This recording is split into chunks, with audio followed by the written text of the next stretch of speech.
La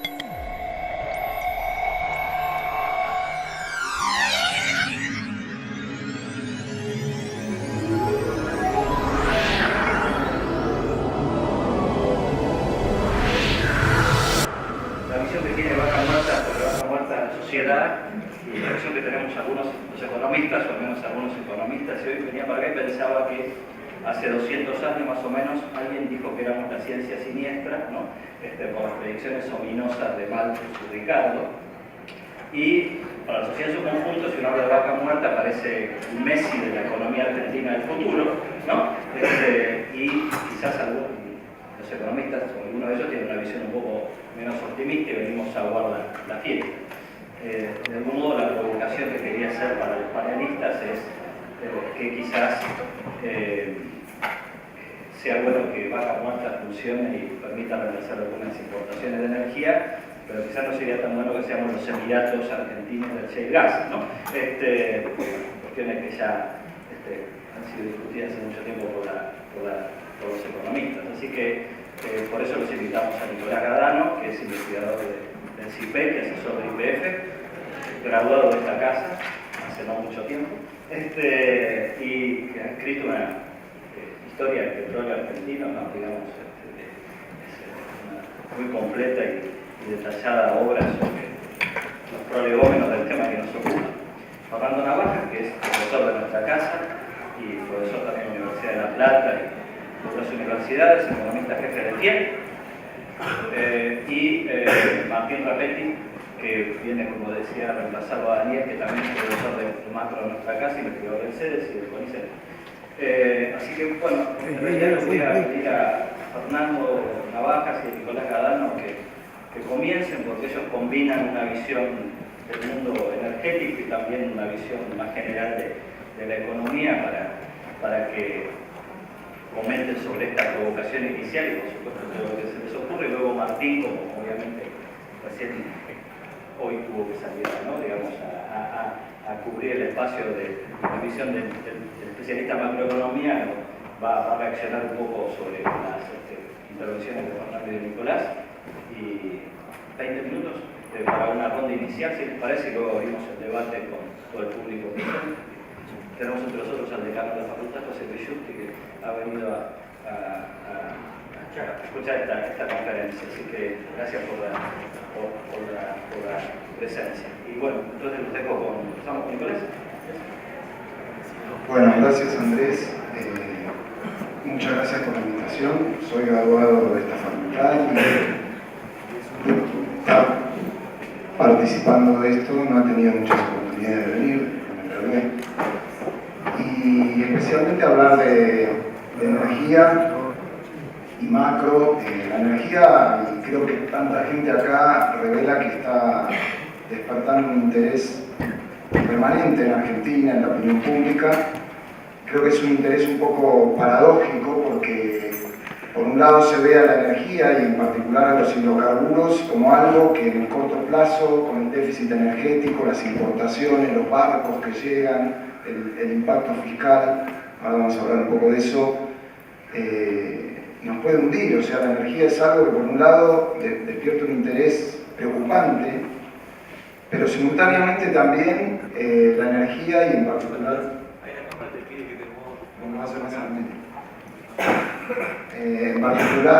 Vaca Muerta, bueno, despierta un interés esperanzado, positivo, una gran expectativa hacia adelante, no solamente, como decía Andrés, en relación a lo que pueda aportar en el sector propiamente energético, sino también a toda la economía argentina, ¿no? Una gran riqueza que está allí. Y creo que pensando en la energía y en la macro, esta cuestión dual también tiene ese impacto, porque si pensamos a la energía con esta visión del déficit que tenemos hoy, de las importaciones, del impacto negativo sobre los dos equilibrios básicos, ¿no? El equilibrio externo y el equilibrio fiscal, bueno, lo que puede aportar el sector hidrocarburos hacia el futuro va más en la línea de un tipo de cambio real alto, ¿no? Es decir, de un sector que esté demandando divisas, es lo que está pasando hoy. Sin embargo, Andrés habló de la enfermedad holandesa, que es el otro extremo, es la idea de, bueno, cuando podamos movilizar vaca muerta, más bien de lo que nos tenemos que preocupar es de la enfermedad holandesa, el tipo de cambio real bajo, digamos, de una apreciación muy fuerte generada por el boom de esos recursos naturales. Lo que yo voy a hacer es un poco contarles, no una conclusión definitiva en relación a ese dilema, sino algunas cuestiones de dónde estamos parados en relación a esto. Bueno, en lo energético, quizás ya lo saben, Argentina es un país que tiene...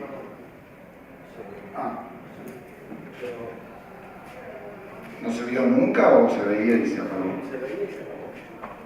Bueno, no sé.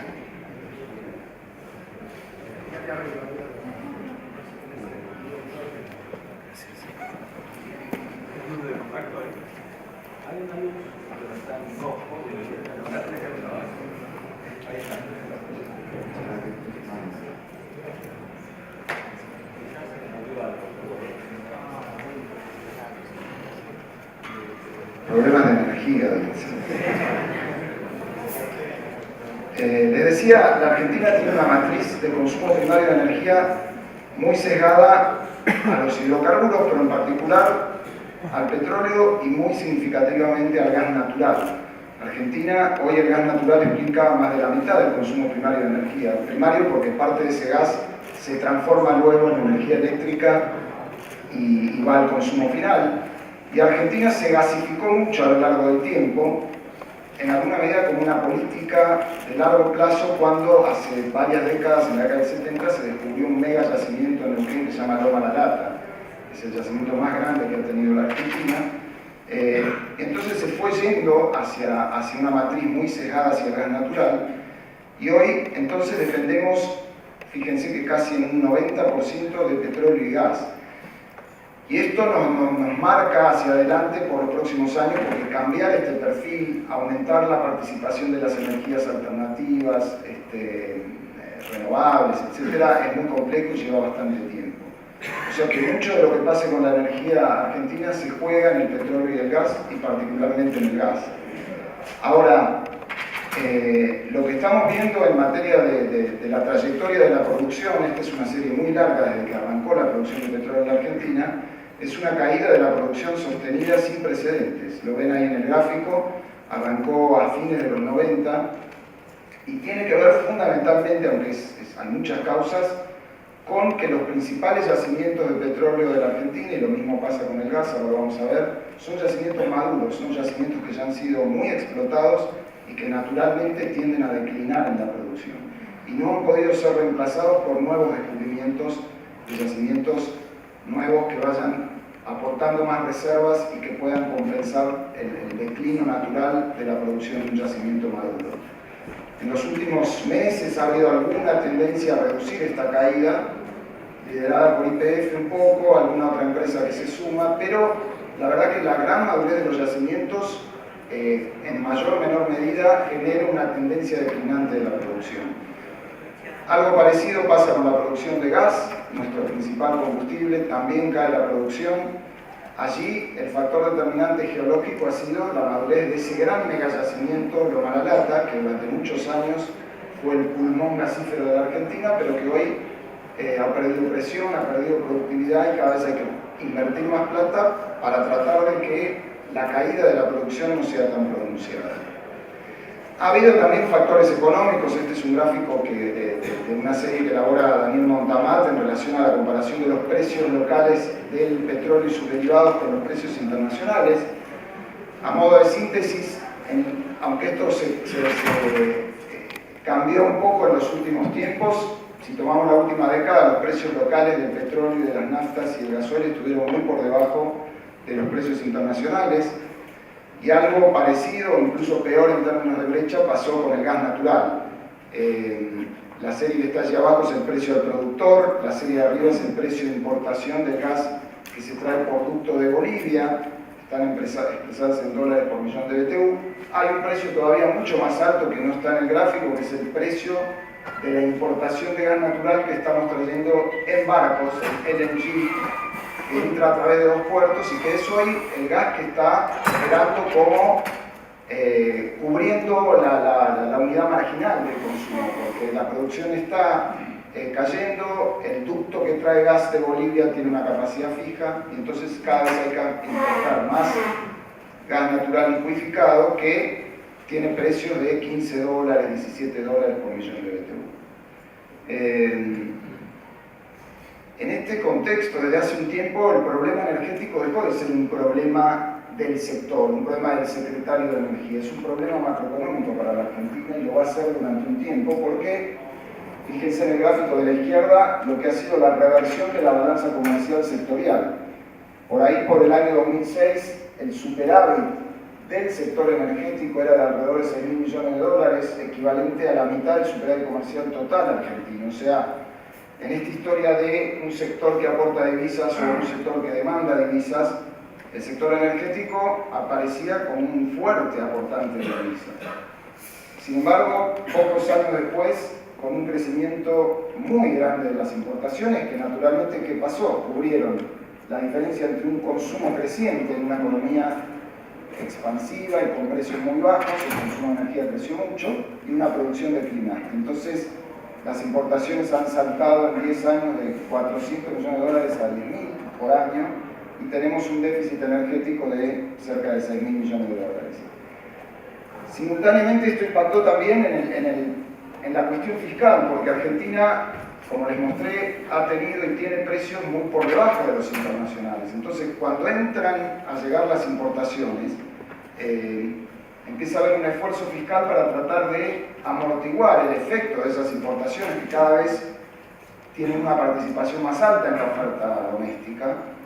Entonces, para amortiguar, no convalidar esos precios en los precios al consumo residencial, de transporte, industrial, a través de distintos mecanismos el gobierno nacional mete recursos para sostener precios más bajos a través de CAMESA, que es el ente de despacho eléctrico, de NARSA, que se ocupa de importar el gas natural. Y bueno, y esos subsidios, como ustedes ven allí, ya llegaron a casi $100.000 millones de pesos, los subsidios al sector energético el año pasado.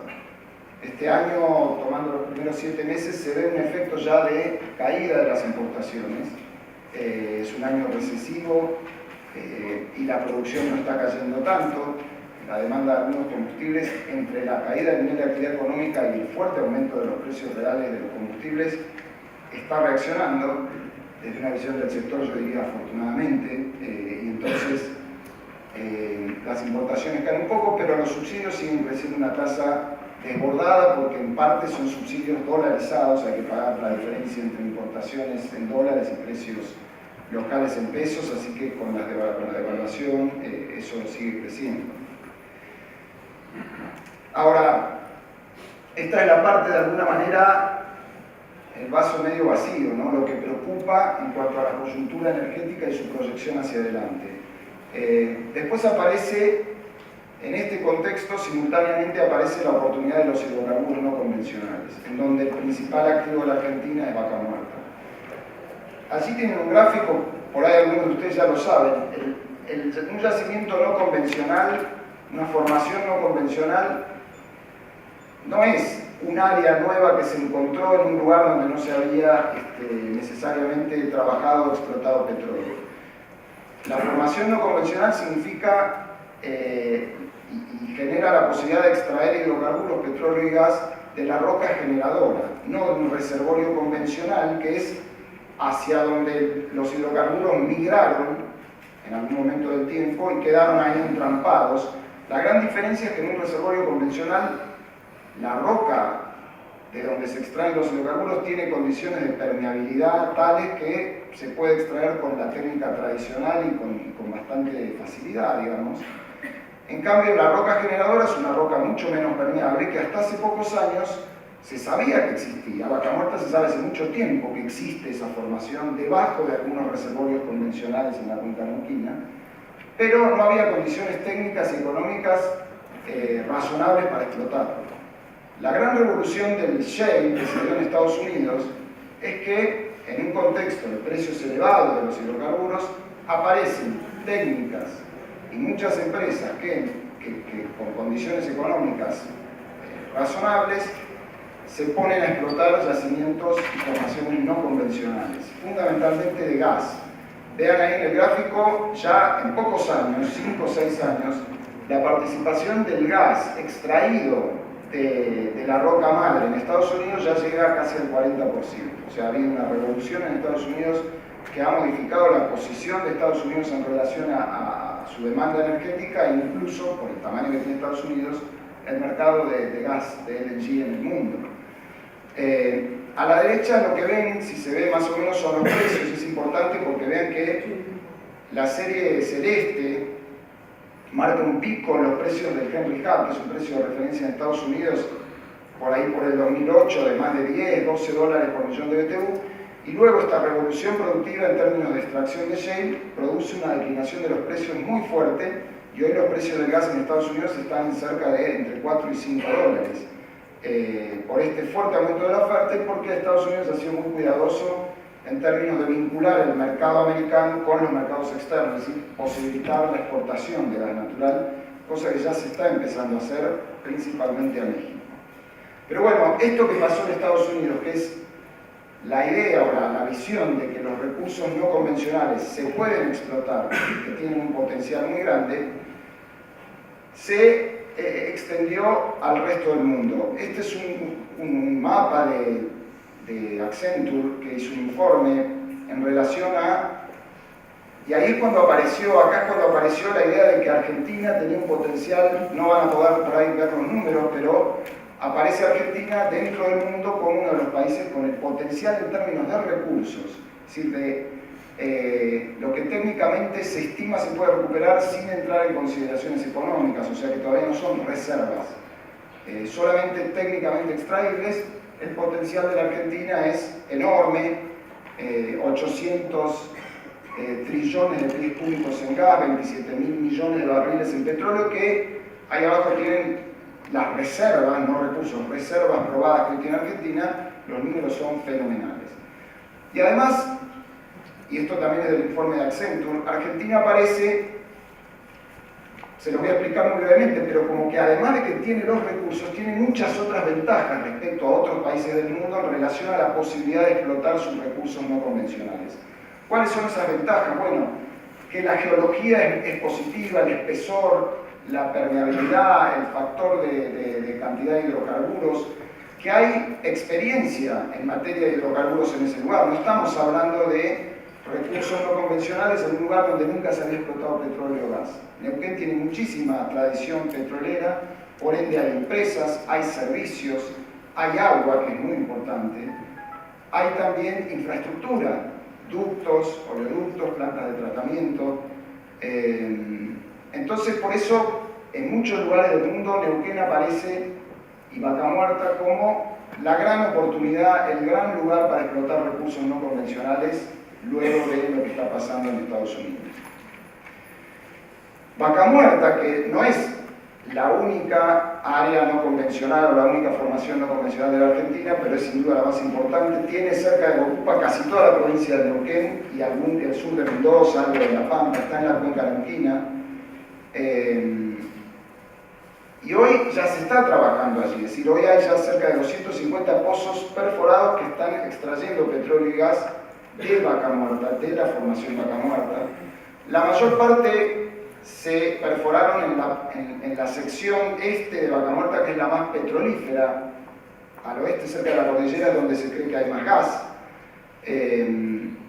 La mayor parte son pozos verticales. En general en el shale se usan pozos horizontales, que es hacer un pozo y luego hacerlo horizontal para finalmente hacer las fracturas, que habrán escuchado hablar, porque es un tema bastante polémico, el tema de la fractura hidráulica.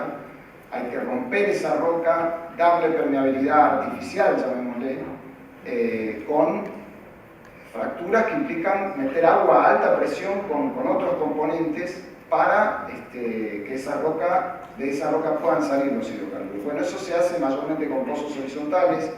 Todavía en Vaca Muerta se hicieron pocos, la mayor parte los hizo YPF, y hoy ya se están produciendo cerca de el 3% de la producción total de petróleo de la Argentina sale de allí y un porcentaje un poquito menor de la producción de gas. O sea, hoy Vaca Muerta está produciendo. Ahora, podemos decir que Vaca Muerta es una realidad productiva y todavía no. Vean esto que es lo que es el ciclo de una explotación no convencional. En los ejes tienen abajo el grado de madurez de ese yacimiento o de esa formación y en el otro la cantidad de pozos. Hay un yacimiento no convencional que se usa mucho como referencia para Vaca Muerta en Estados Unidos que se llama Eagle Ford, en Texas. Eagle Ford produce casi la producción total que tiene la Argentina hoy, pero Eagle Ford tiene ya más de 5.000 pozos en producción. Vaca Muerta tiene 200, 250, y está entonces en una etapa muy primaria, todavía casi exploratoria, de testeo, de buscar la mejor manera de abordarla, los pozos horizontales, los pozos verticales. Es decir, todavía no es, como dicen en la jerga, un play probado, no es un lugar donde ya es cuestión de decir vamos, perforamos, sabemos lo que vamos a sacar. Por eso está en etapa de pilotos. Hay varios proyectos en etapa de piloto. Falta mucha inversión, los pozos son muy caros para avanzar y llegar a una etapa de explotación modo factoría, es decir, de perforación masiva como para poner en producción plena a ese activo. Acá en este mapa lo que quiero mostrarles es que además un tema, además de lo geológico, que puede complicar el desarrollo de Vaca Muerta, en el cual tiene que haber definiciones, y los que están interesados en este tema habrán leído en los medios que hay una discusión provincias-nación en relación a esto, que es, en ese mapa está la realidad de las concesiones que hay en Neuquén, o sea, las áreas que ya están concesionadas. Lo que se ve así, no importa el detalle, en un color como clarito, como amarillo clarito, son áreas de la provincia de Neuquén en donde ya está concesionada el área, pero no porque se hubiera concesionado a Vaca Muerta, porque ahí había y hay yacimientos convencionales, muchos, que vienen produciendo por ahí hace 20 años, y que naturalmente los concesionarios que recibieron esa concesión tienen el derecho a explotar el yacimiento convencional y ir un poco más abajo y también Vaca Muerta. Lo que pasa es que hace 10 años ni se soñaba con explotar Vaca Muerta. Las áreas verdes que ven, que también son muy grandes, son ya lugares que hoy tienen permisos exploratorios, es decir, todavía están en una etapa inicial del contrato con la provincia, que es, por la Constitución de 94, el dueño del subsuelo, que es el poder concedente. Ahora, toda esta situación contractual diversa genera inconvenientes, porque hoy los concesionarios que están en esas áreas claras y que tienen el derecho a explotar, tienen un horizonte bastante corto de su concesión. La concesión ya viene hace 20 años, por ahí les quedan 10 años de concesión. Y en esos 10 años no es un plazo suficiente para amortizar las grandes inversiones que requiere hacer un piloto de 3 años, meter miles de millones de dólares. Entonces hay toda una discusión sobre los derechos de propiedad, los contratos, la extensión, y por ahí es algo que, junto a otros elementos, está complicando el futuro de Vaca Muerta y la posibilidad de poner plenamente en producción todos esos recursos. Acá les muestro que también la posibilidad de explotar Vaca Muerta depende muchísimo de las características, de las condiciones económicas que existan para esa explotación. Piensen que explotar un recurso no convencional es irse como si fueran las tierras, irse a las tierras marginales, es ir a plantar soja en, no sé, en Santa Cruz. O sea, sería mucho mejor tener un yacimiento convencional. Es mucho más productivo, es más barato producirlo. El no convencional es sacar petróleo y gas de piedras muy duras. Acá les muestro simplemente casos de haber hecho con un modelo tipo de una producción más o menos media en un yacimiento no convencional, más petrolífero que gasífero, con ciertos supuestos de productividad, de costos, etc. Vean que si tenemos el precio del petróleo para esta corrida en $100, los costos de perforación de estos carísimos pozos verticales y horizontales, con cierta idea de que va a haber economías de escala, de perforar mucho y van descendiendo, y un precio del gas a $7,5 por millón de BTU, ese proyecto tiene una TIR de 17,9% en dólares, que es una TIR que hoy el costo del capital, que es muy alto en la Argentina, por ahí se podría bancar. Ahora, si a ese mismo ejercicio de simulación le ponemos que el precio del crudo no sea $100, sino sea el precio que hoy se paga, con estos precios tan altos de las naftas, se levantó el precio de toda la cadena del petróleo y hoy el precio del crudo es $80 en la Argentina. Con ese precio asumiendo que los costos de perforar pozos se mantuvieran en los niveles que estamos acá, que no se pueden obtener reducciones por mayor escala, y que el precio del gas se queda en 6, que ya es un precio altísimo, $6 por millón de BTU, la TIR de ese mismo proyecto baja al 4,5%, o sea, es un proyecto no rentable, no hay manera de financiar ese proyecto. Entonces, la explotación no convencional es una explotación muy cara, con costos del capital muy altos. La industria del petróleo de por sí es una industria intensiva en capital. Se tiene que invertir, fíjense en esos grafiquitos, lo que son los flujos iniciales por varios años, de fuertes inversiones. Estos dos proyectos son de cerca de 10.000 millones de dólares. Entonces, por supuesto que las condiciones económicas que existan para esos proyectos son claves allí, ¿no? Yo acá había puesto, esto lo saqué de un informe que hizo JP Morgan, que es público, que empezó a cubrir la acción de YPF. Ustedes saben que YPF cotiza en la Bolsa de Nueva York y en la Bolsa de Buenos Aires, simplemente para mostrarles que en este informe JP Morgan evaluaba que YPF vale $42, hoy YPF en el mercado vale un poquito menos por acción, o sea, cerca de 16.000 millones de dólares la empresa. Y al shale que tiene YPF tiene derechos de concesiones y permisos por 12.000 kilómetros cuadrados de los 30.000 que tiene Vaca Muerta, o sea, tiene muchísimas áreas. Ahora, el valor que le asignan en esos $42 al shale de YPF hoy es $5, nada más. Y fíjense lo que está marcado ahí a la izquierda, a la cantidad de barriles de petróleo que estiman recuperables para YPF se le asigna un valor de $3, $3,3 por barril. A veces cuando se dice, bueno, un barril de petróleo vale $100, ¿cuánto se queda una petrolera? Ahí se queda 40, 50. No, y especialmente no en los recursos no convencionales.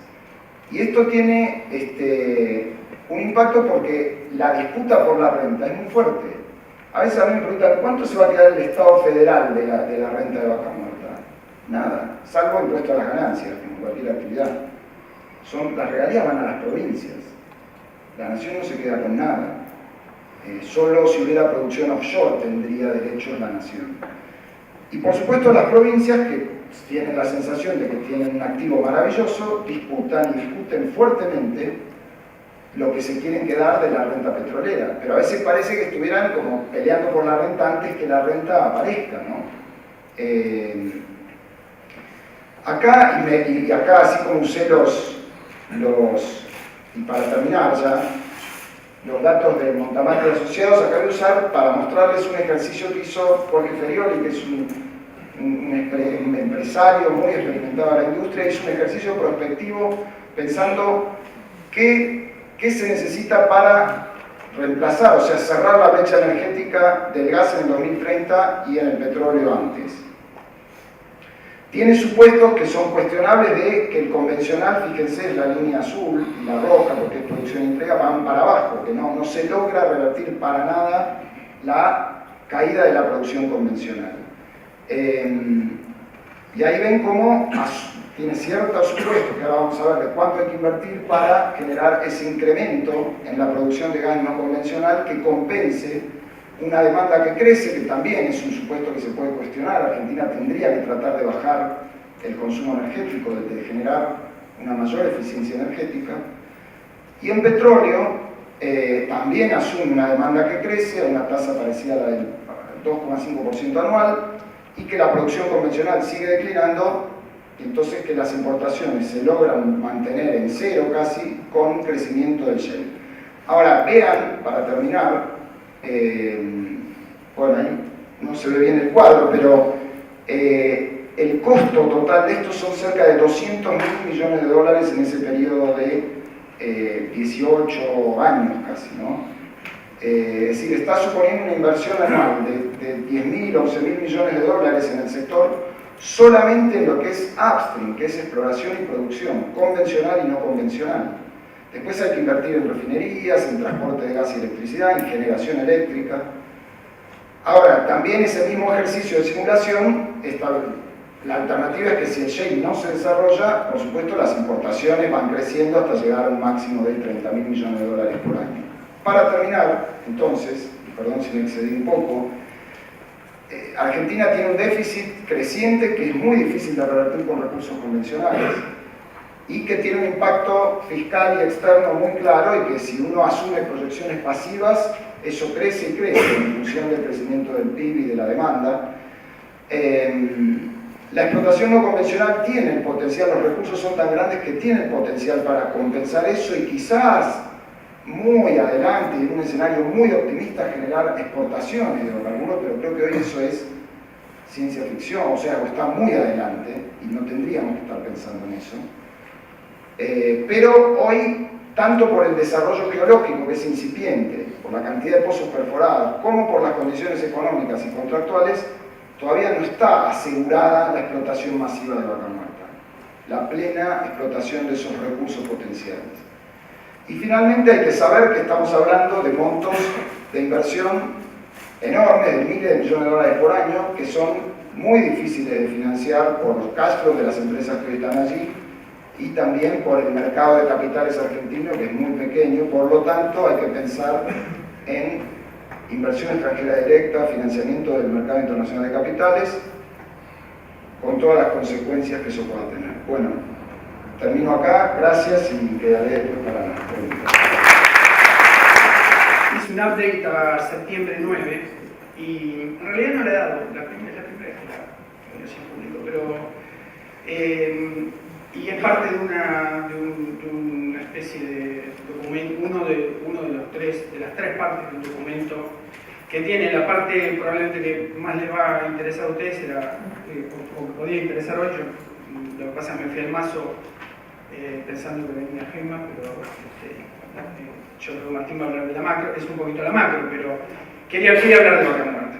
Y mi hoja de ruta en esta presentación es muy breve y acá hay algunas superposiciones, pero muy pocas con Nico. Es breve hablar un minuto de shale en Estados Unidos, referirme a vaca muerta, hablar del tema de la potencialidad, que yo creo que es un tema importante en términos de potencialidad y de realización, ir un minuto al benchmarking, que ya él dijo el nombre de la cuenta de referencia en Estados Unidos, de la formación en Estados Unidos, que es la que usa, y después hablar muy poquito de datos recientes de desarrollo de aprendizaje, algo de economics, que está en el aire, y luego ir a críticas y su relatividad.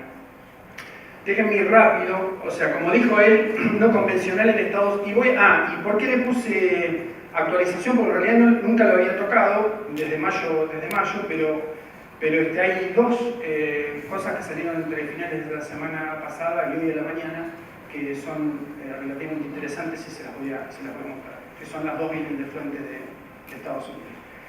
La primera es esta montaña de shale comparado con horizontal gas que tiene economía atrás, o sea que es parte de por qué eso es así. Ustedes inmediatamente se van a dar cuenta. Ahí está la formación está abajo, profunda, está abajo de 2.800 metros de profundidad, y abajo de eso hay otra cosa que se llama los muelles, o sea que esto no termina, o sea, shale no es solamente vaca muerta y ni siquiera en la neuquina es solamente vaca muerta. Esto es un poquito la presentación de IPF en el Stock Exchange de este año, mostrando un poco Y estos son los datos al mes de la presentación de IPF de marzo, que yo les hice un update a junio y agosto, sacando algunas cosas de declaraciones de algunos de los funcionarios de IPF, en términos de cuántas plataformas de operación tenemos, cuántos pozos tenemos. Esto dijo 250, estamos ahí, arrancamos, es un proceso de crecimiento, después lo voy a benchmarkear un poquito. La producción en marzo eran 20.000 barriles BOE por día, barriles equivalentes de petróleo por día. Hoy están 25, y uno puede mirar más o menos cuál es la producción día por pozo para benchmarkar la producción. Bueno, vamos a las potencialidades. El lío acá primero se armó con la difusión en 2011 y después en 2013 del informe del DOE. O sea que vino con una cifra descomunal, y entonces empezaron a aparecer los libros o los documentos de que bueno, tenemos 80 años, no sé, 80 PBI, 500, ya es una cosa. A los macroeconomistas financieros, sobre todo, les encanta pensar en las implicancias que eso va a tener para el comportamiento eventualmente de los mercados. Pero hay un paper del año pasado, por ahí por el mes de a esta altura, agosto-septiembre, de un Disbroyavaca, de la Fundación Bariloche, que es un libro muy interesante, porque lo que él hace básicamente es, empieza a mirar con cuidado los datos del Departamento de Energía y después empieza a hacer ajustes en términos de información posible y de, obviamente, consultar a expertos de qué es lo que le da. Y lo que él encuentra es que las estimaciones de petróleo no están tan mal, pero las estimaciones de gas sí están exageradas, las del Departamento de Energía. Lo que hace que los recursos de riesgo técnicamente recuperables tienen que ser ajustados, y esto lleva a resultados que sorprenden. Eso lo voy a mostrar en un minuto. Es decir, no da para una revolución que nos haga potencia energética mundial, eso está fuera de la discusión hoy. Pero sí para alguna suerte de revolución local. Y como estos macros, después vamos a tener que decir, bueno, ¿cuánto va a ser la magnitud de lo que... Puesto en términos macroeconómicos, o sea, es como que esto es un remedio que tiene una dosis terapéutica, porque nos ayuda a reducir el problema que tenemos, que es el déficit externo, o tiene una dosis tóxica, porque tomamos demasiado, y nos puede llevar a una enfermedad holandesa. Y voy a argumentar de que podemos estar relativamente tranquilos en ese sentido. ¿Qué es lo que da eso?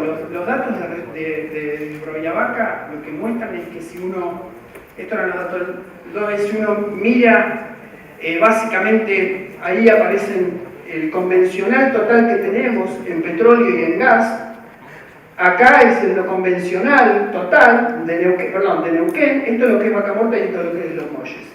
Acá están, esto es lo que pone Vaca Muerta, que son 16.000 millones de barriles. En los datos potenciales él considera que eso no es modificable, que está bien la estimación del DOE, que esos son más o menos, imagínense, como 2.2 millones de barriles por día. O sea, Argentina viene rebotando entre 450 a 500.000 el nivel de producción. O sea, que es una cosa como uno dice, bueno, 2.2 millones de barriles por día es un vagón, pero no es una hora después, sobre todo porque lo vamos a ver con Brasil, así ya está bastante por arriba de eso. Pero la otra cosa es que nosotros tenemos en P1 probadas esto que está acá, y fíjense la dimensionalidad bien convencional, eso obviamente nos alarga claramente eso.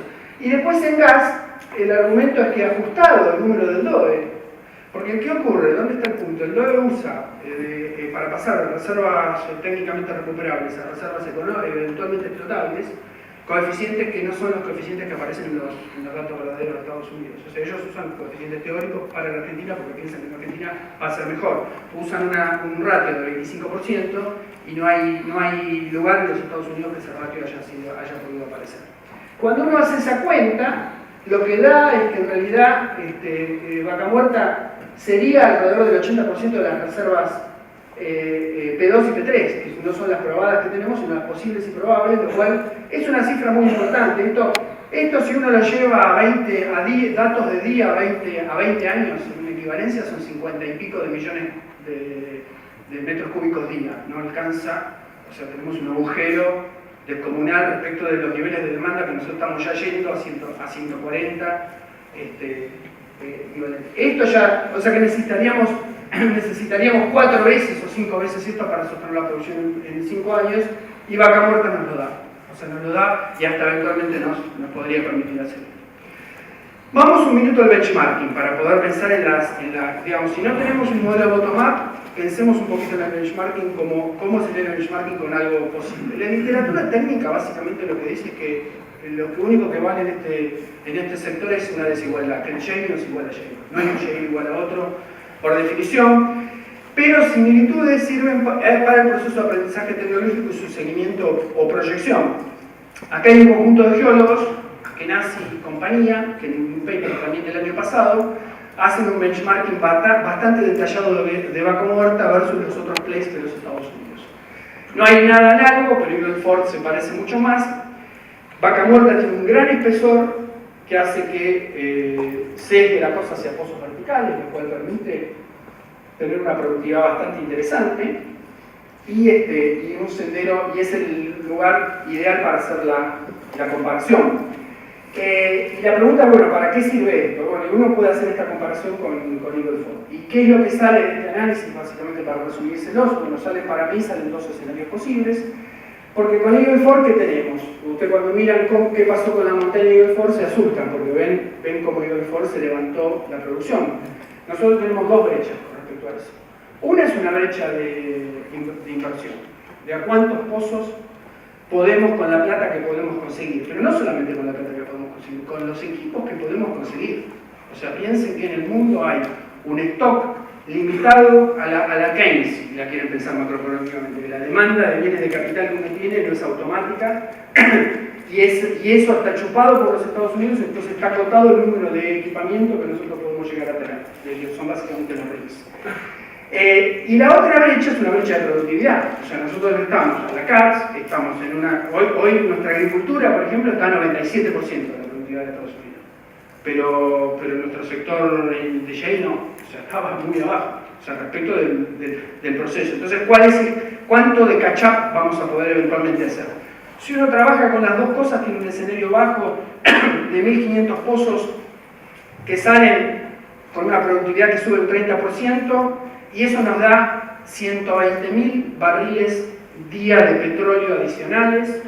Piensen que de los 450 que tenemos nosotros, eso es nada, y nos da 30 millones de metros cúbicos día. O sea, no nos sirve para cerrar la posición importadora, dada la tendencia del oro.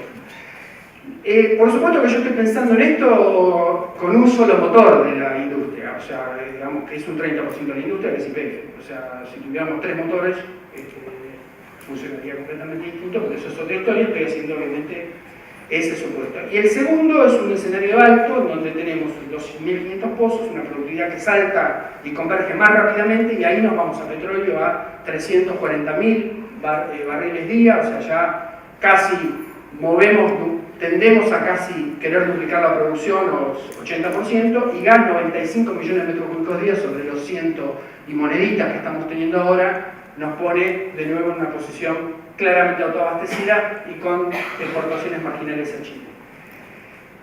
Hoy a la mañana salió un informe anual de la EIA, fechado ayer, y es interesante porque en un momento ellos hacen las proyecciones de qué es lo que le va a pasar en el mercado de líquidos en el mundo y qué es lo que le va a pasar a los precios. Eventualmente piensan en términos de los modelos de simulación de ellos.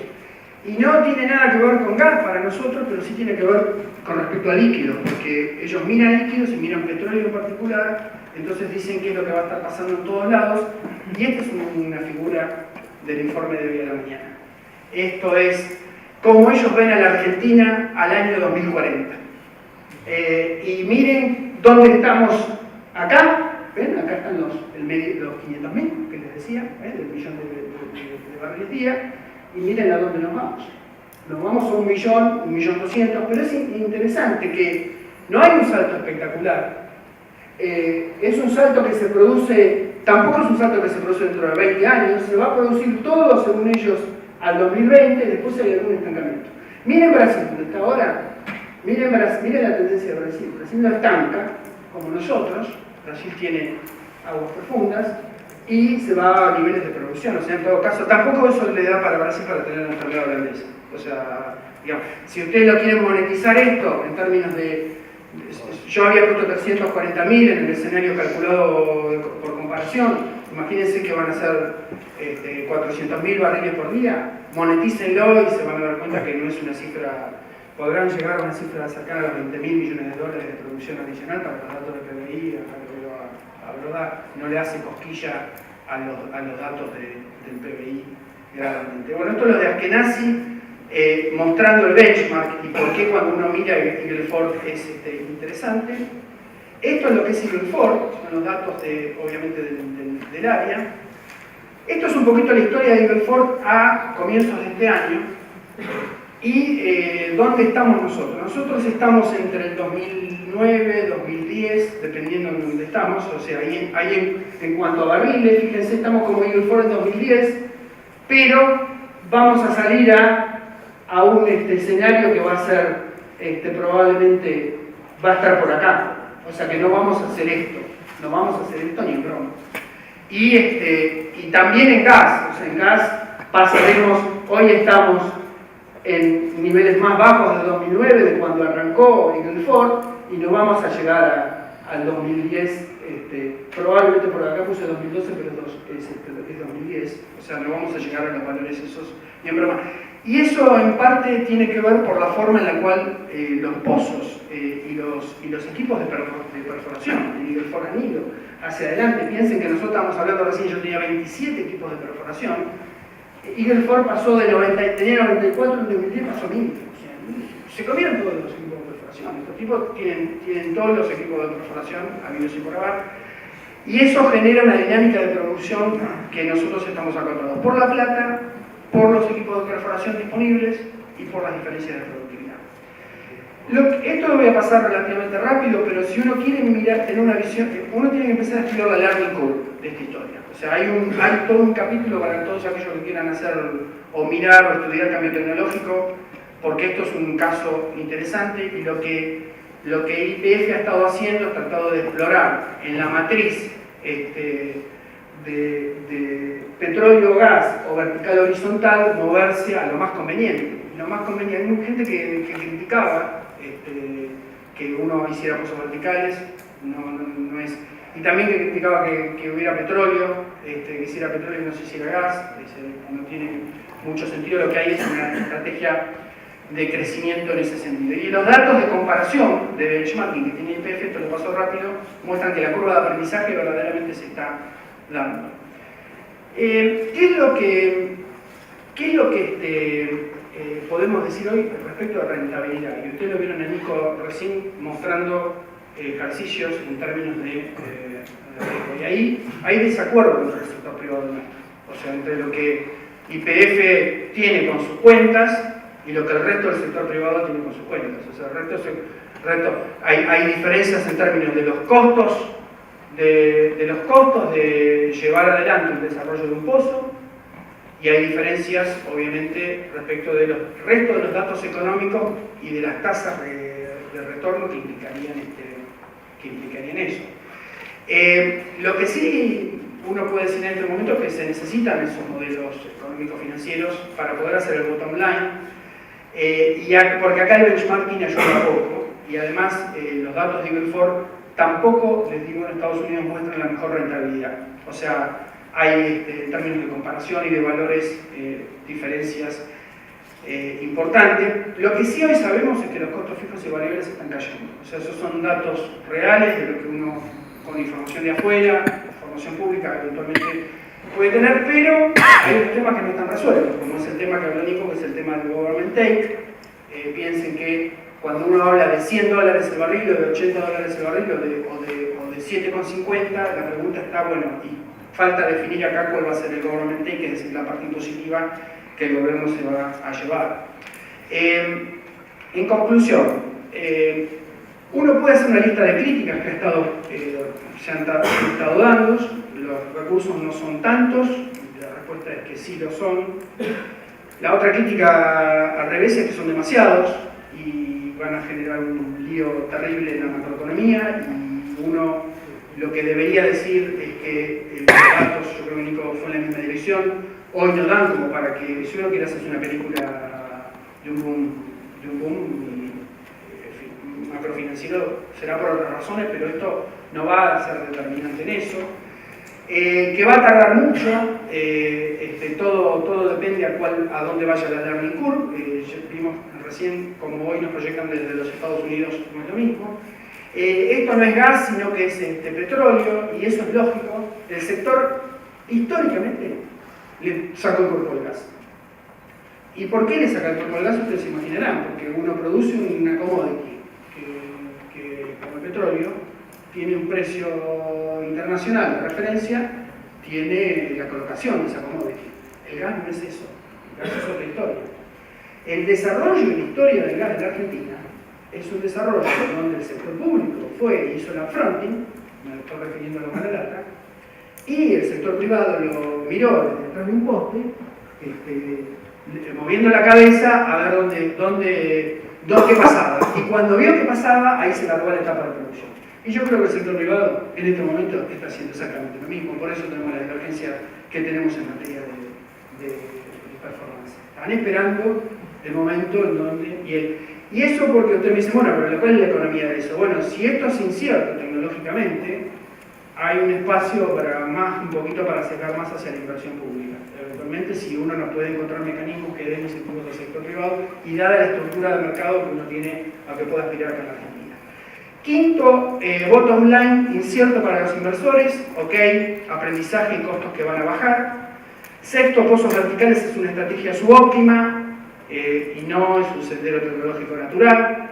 Séptimo, desorganización con aprendizaje dudoso. Hay gente dentro del sector privado que dice que el crecimiento YPF está siendo un poquito desorganizado en materia de manejo de recursos humanos y de organización, y que nos podemos llevar a una sorpresa dentro de un año en términos de alguna especie de parate de la productividad, pero los datos dicen que el aprendizaje está en marcha. Octavo, riesgos regulatorios, de acuerdo, y esos van a tener que acotarse si queremos hacer algo.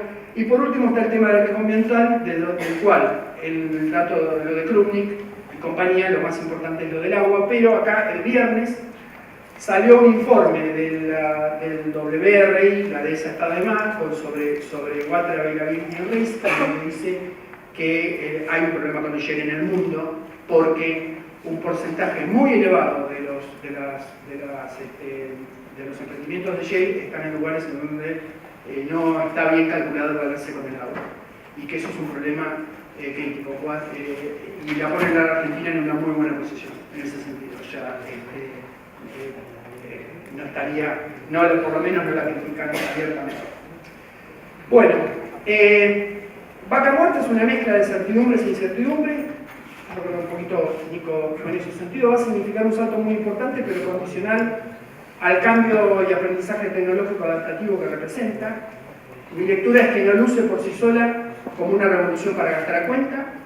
Si se suma a los molles, probablemente la historia es otra, pero como les decía antes, estamos corriendo con una parte nada más del sector motorizado. Tiene un gran potencial que no es inferior a 3 veces la producción actual del país de gas y 1 vez la de petróleo, y un techo que no sabemos cuál puede llegar a ser potencialmente hacia el largo plazo.